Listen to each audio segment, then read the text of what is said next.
So I want to, Dr. Pitagora, I want to thank you so much for taking the time to come on. FTK, Free the Kink, and all of our communities, what we're trying to do is we have this thing we call Wellness Wednesdays. And our whole goal is to try to bring professionals like yourself on to discuss with our members, because we have almost 60,000 members.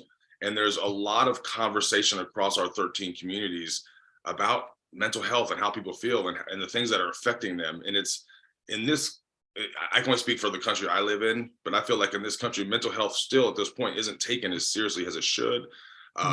It's a direct correlation from everything I've read that mental health improves overall just life health. And so we're trying to give as much resource and information to our members as we can. So Free the Kink is a BDSM and kink community. So thank you so much. Let me introduce you, if you don't mind, real quick, because what an impressive resume.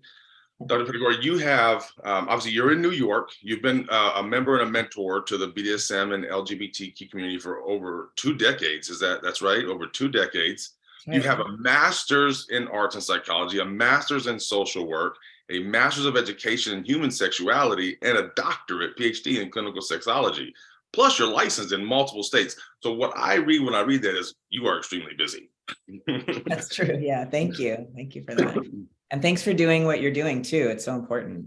Absolutely. Well, we have I'm blessed to have a really great team, and it's just on everyone's mind all the time. So and we're thankful, right? Because people choose where they spend their time. And if they spend their time in Free the Kink or anything that we offer, I mean, that's our blessing. So, and we just want to provide good resources.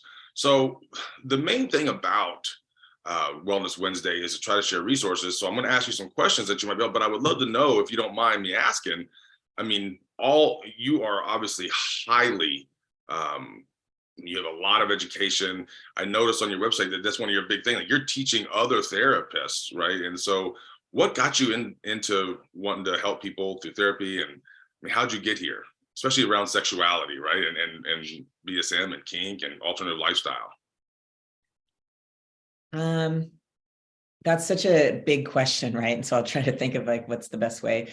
I think we, or at least I'll speak for myself, right? Like, so I have had my own path and my own history and like bounced around a lot. And it took a while for me to figure myself out. And I'm still doing that, but, now in my 50s, but, I think in my life trajectory, I have seen big gaps in need, like in my own need, like things I needed that I didn't have growing up, and then also as an adult, and then figuring out how do I get that for myself? Like, how do I meet my needs?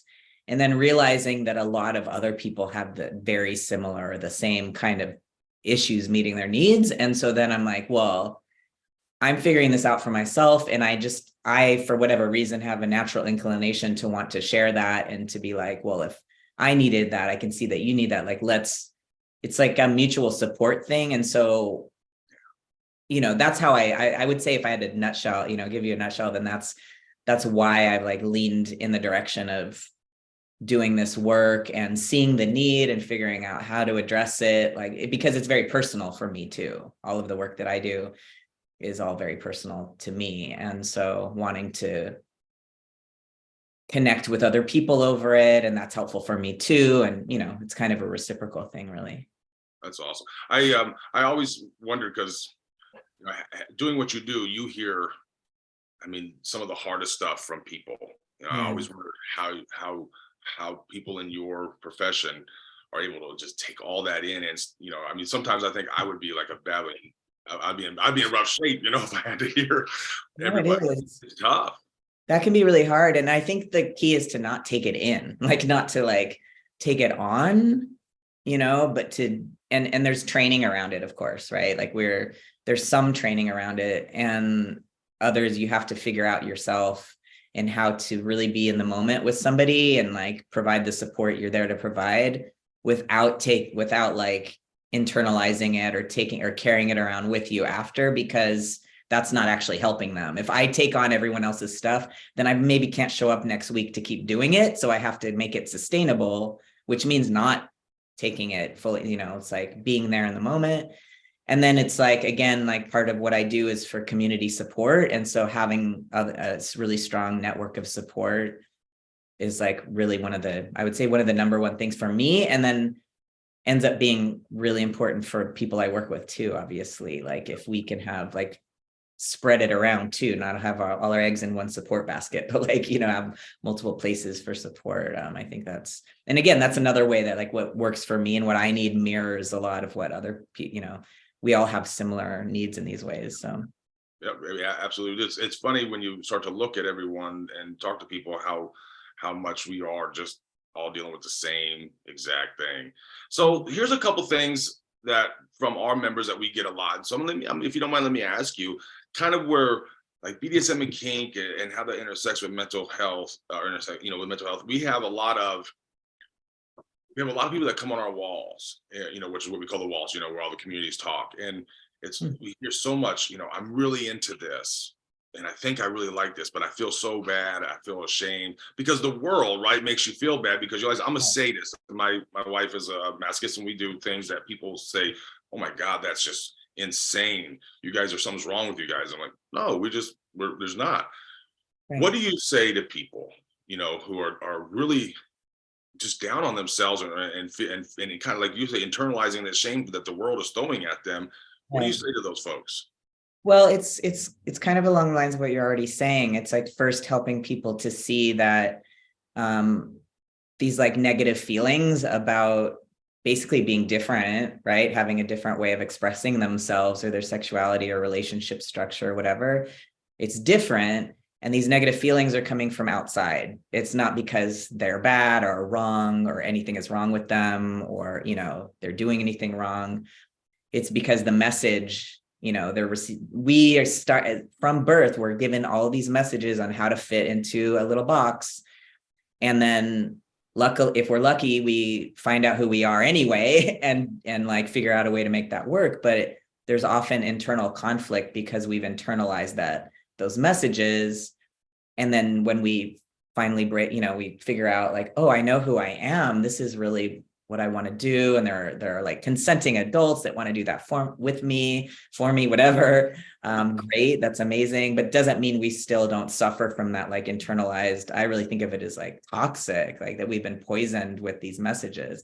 And so I think part of it is just education around like, that's not your fault. Like, we're all subject to this and it doesn't come from you. And so it's realizing like, what are the facts? The facts of the situation are like, here's how to practice, it like, is your partner into it? How do you know? Like, do you talk about it? How do you talk about it? Oh, so yeah, sounds like, you're both really into it. You've agreed on it. It's really nobody else's business. So, and it's really just kind of, that's a lot of the conversation. I repeat that kind of stuff over and over again with the same people in the same way and in different ways, because repetition is really important, and finding multiple places, again, not just one voice, but multiple voices. That's why the walls are so great, because probably multiple voices are doing this. And then we need that repetition because of like, to start overriding or like getting near to the point, of balance where we've received all the negative repetition over and over again, starting from youth.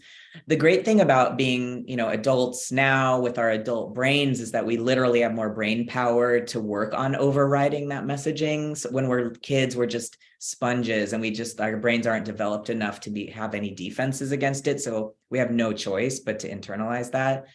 It's really too bad, but also that's just the way it is. It's just the way brains work and grow. And like, that's just a fact. But it's also important to know that like we actually have more brain resources and other resources too now as adults. And so that can help, make it easier to kind of start overriding those messaging by really understanding what you're doing.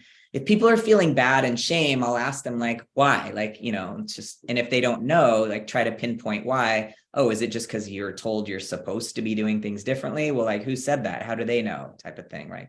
Really kind of poking holes in that. And then like, okay, so you're still feeling bad. Like, let's look at what you're actually doing. Like, like I said before, what are the conversations like? Like, are there actual reasons? Like maybe you need to make an adjustment to your behavior, could be both, things. And we're, I mean, has from birth, especially, just from birth, you're from your religions to your parents to this to that, you're bombarded. And so, and when I was coming up as a kid, I, if I was to say some things that I mean, I would not been beat up over there. So you mentioned something about talking to your partners, and that's on my list as well, because this one of the another one, I have about three. Another one of the big things that we get on the wall is, and it may actually be the number one thing said, Dr. Pitagora, is I'm so into this, or I love this so much, but I'm so afraid to talk to my partner. And what I have found, it's really interesting. The last 5 years of doing this, what I have found is the hardest person for most people to be really honest with is the person you love and you're closest to the most, because that's the one person you don't want, right? Forget everybody else, but if that person doesn't agree or is ashamed of me, that's a really rough spot. And so we try to do a lot around that, just honest, brutal, open communication. If someone is coming to you and say, I want to talk to my partner, but I'm so scared, what would you say to them? I mean, that you're right. Like, I think, we're going to find the same kind of common things coming up. And that's absolutely one of the most common things. Communication is like right at the top of the list. And it's just like, yeah, if you're in this relationship that's really important, that's very high stakes. And so it makes sense that you would be the most scared to talk about something that everyone else maybe, or most people you've been told is really bad. And so you expect this person to have a bad reaction. And that can be really, and so, and when I'm working with someone, it's happened many times, we'll talk about, again, like the things that we were just saying, like, well, let's look at the reality of the situation. Where is this coming from? And so to get an understanding of it, because first you kind of need an understanding somewhat, at least, of yourself and your motivations and like what's going on before you can bring it to someone else and have like a productive conversation. And so I recommend doing that introspection first. But sometimes it just requires getting into that conversation with them.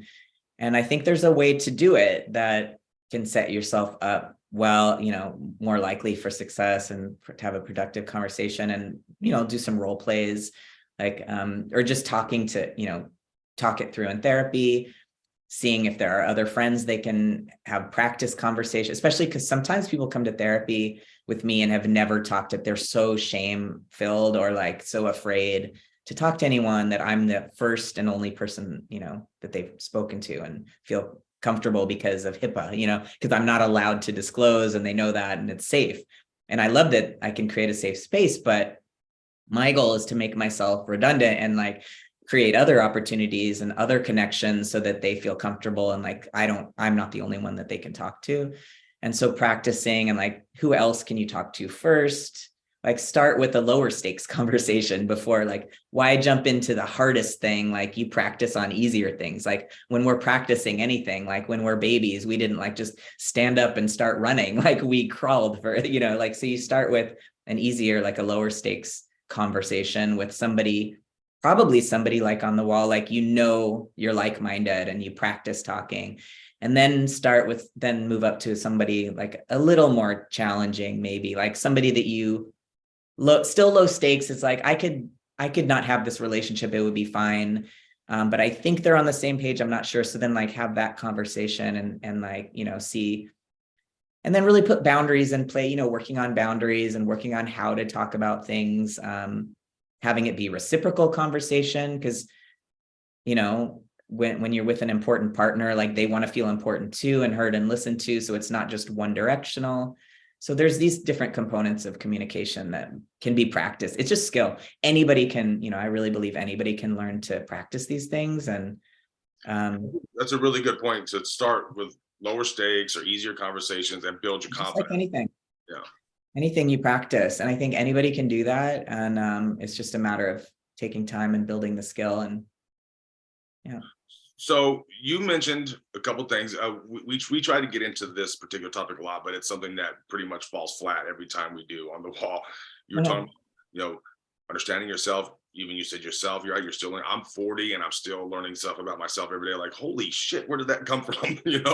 And it's so important to do that work, even if whether you do it with a therapist or you do it with yourself, or, I mean, I'm not a therapist, so I don't know all the ways that's best to do that. But if you could, do you have any advice for people who are really trying to get to know themselves? What's some of the best tips that you could give someone to start doing that self exploration and really, the knowing of yourself, that internal work? Well, it's a really good question. And I think it's a hard one to answer because there's not a one size fits all answer for stuff like that. It kind of depends on who you are as a person, like what's available to you. But I think just like awareness, paying attention to yourself and being aware of things and aware of when you're doing things, why you're doing things, if you can, like what feelings, what are the thoughts and feelings, and kind of that requires slowing down. Honestly, like I think if I was going to say one thing, maybe this is a universal thing, is slowing down, because we do so many things in an automatic way. And I say air quotes around automatic because it's not really automatic. We just, it feels that way because we're just like, it's habit, and we're so used to making decisions in that way for like some of the things we can just do like robots, and we don't even notice ourselves doing it. Like, how did I get to work? Like, I don't even know how I got there. But it's not that it's automatic. It's like our brain is doing it for us and we're so used to doing it. So if we slow down the process and really start looking at what we're doing and how we feel about it, then that's a way to get to know yourself, right? But it takes slowing down and noticing. And if we wanted to make changes with ourselves in behavior or understand something, like first we have to be aware of it. Like, how can you change something or understand something if you haven't seen it yet? Like, you have to be able to witness it and like notice it. You don't have to understand it. You just be like, oh, that thing again, huh?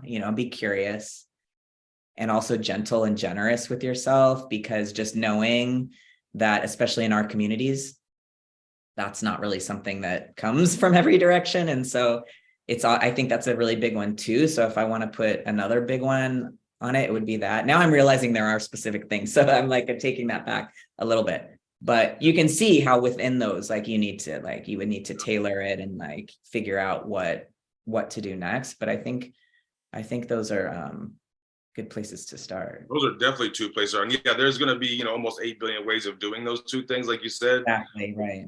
As a whole, doing that for yourself. Because I just sometimes it's actually even sad, because you feel so bad for people, because they feel so they seem so lost, and you want to help them. And this is why we're grateful that you're doing this. Okay, the last thing that I'm going to ask before I go into a couple of things is this: we have a lot of people in the BDSM world and kink world, and you hear some people say, oh, it's like therapy to me. But BDSM, right, is not therapy. It can be therapeutic for sure. It can really be therapeutic, but it's not therapy. And most DOMs, some DOMs may be psychologists, of course, but most DOMs aren't psychologists.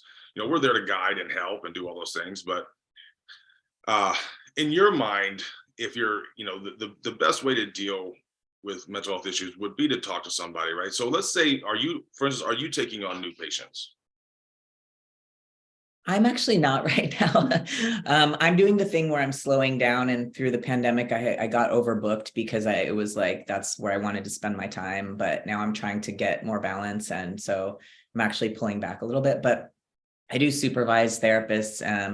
And I always help people with referrals. So if people contact me, even though I'm not taking on people for a long time, I always give suggestions on how to find referrals. And I created a network of folks and providers in New York, but we also know people in other states and other places. So we often ask each other for help with referrals. So I'm always happy to do that. I agree that finding like a professional to help with stuff, but not everybody also can do that. And so even if like you can figure out how to find trusted friends or community, that's also useful. Sure. Where I was going to go with that was, what advice would you give people when they were looking to go, find a therapist? Because that relationship with your therapist, you've probably got to be able to connect with them. Someone that you enjoy talking to, making sure that they're respond to you. I've never been in therapy, actually. I probably should try it. But what advice would you give to someone when they're first looking to go out and try to find someone to talk to? Yeah, I think that, it's, if there was no issue with like finances, that obviously makes it a lot easier. It's harder with insurance because just like people who specialize in certain things, like people who are really experts or have an understanding of kink, might not necessarily accept insurance. Like, there are these issues with the way that our, the world we live in is set up. Oh And so yeah, that's a constraint right there. But, on Manhattan Alternative, there are all these category filters for people that specialize in certain things. And so in other places, my recommendation is to just ask people honestly, if you can tell people specifically what you're looking for and ask them, do they have any frame of reference in that area? And I don't really think it's necessary for a therapist to be kinky themselves.